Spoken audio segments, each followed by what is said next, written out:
Welcome to the Bible in Slow English. Today's reading is 2 Chronicles 9.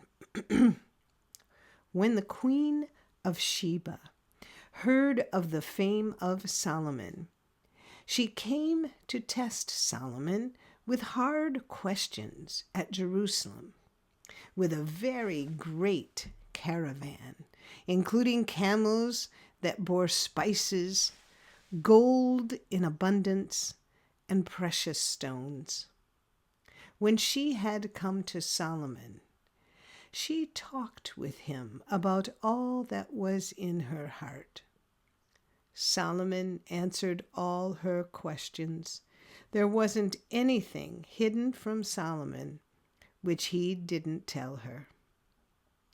When the Queen of Sheba had seen the wisdom of Solomon, the house that he had built, the food of his table, the seating of his servants, the attendance of his ministers, their clothing, his cupbearers and their clothing, and his ascent by which he went up to Yahweh's house, there was no more spirit in her. She said to the king, "It was a true report that I heard in my own land of your acts and of your wisdom. However, I didn't believe their words until I came, and my eyes had seen it. And behold, half of the greatness of your wisdom wasn't told me. You exceed the fame that I heard. Happy are your men, and happy are these your servants who stand continually before you and hear your wisdom.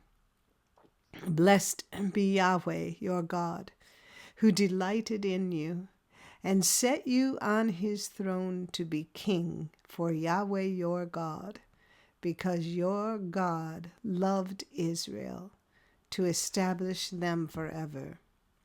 Therefore he made you king over them to do justice and righteousness." She gave the king 120 talents of gold, spices in great abundance, and precious stones. There was never before such spice as the Queen of Sheba gave to King Solomon. The servants of Hiram and the servants of Solomon, who brought gold from Ophir, also brought algum trees and precious stones. The king used algum tree wood to make terraces for Yahweh's house and for the king's house, and harps and stringed instruments for the singers. There were none like these seen before in the land of Judah. King Solomon gave to the Queen of Sheba all her desire, whatever she asked, more than that which she had brought to the king. So she turned and went to her own land, she and her servants. Now, the weight of gold that came to Solomon in 1 year was 666 talents of gold, in addition to that which the traders and merchants brought.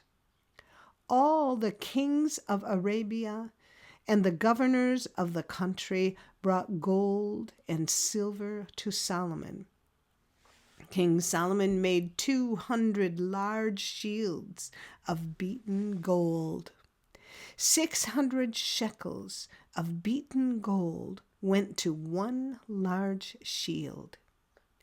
He made 300 shields of beaten gold. 300 shekels of gold went to one shield. The king put them in the house of the forest of Lebanon. Moreover, the king made a great throne of ivory and overlaid it with pure gold. There were 6 steps to the throne, with a footstool of gold, which were fastened to the throne, and armrests on either side by the place of the seat, and 2 lions standing beside the armrests. 12 lions stood there on the one side and on the other, on the 6 steps. There was nothing like it made in any other kingdom. All King Solomon's drinking vessels were of gold, and all the vessels of the house of the forest of Lebanon were of pure gold.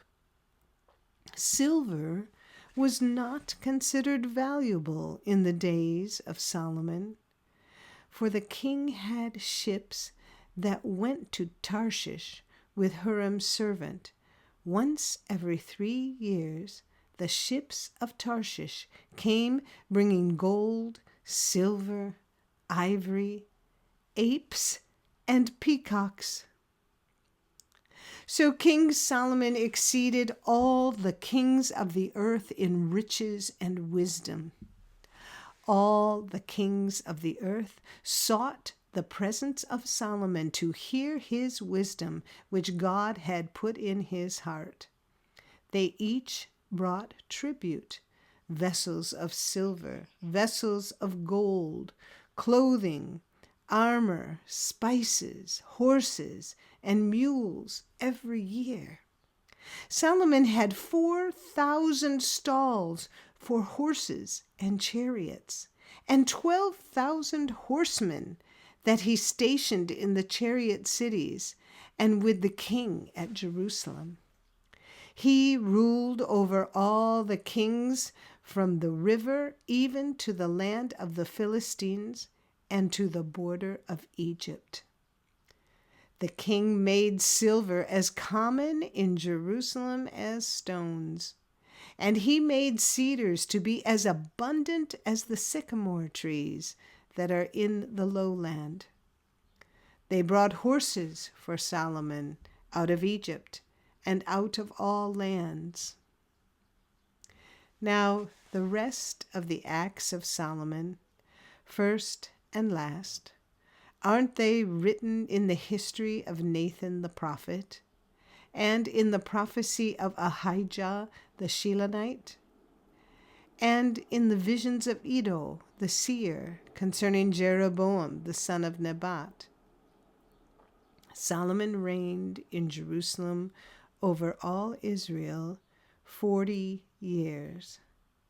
Solomon slept with his fathers, and he was buried in his father David's city, and Rehoboam, his son, reigned in his place. This is the end of 2 Chronicles 9. Come again for the next chapter. And if you found this chapter interesting or helpful, please like us, subscribe, and share us with your friends. Thank you for listening to the Bible in Slow English. This is Janet Benish, your reader.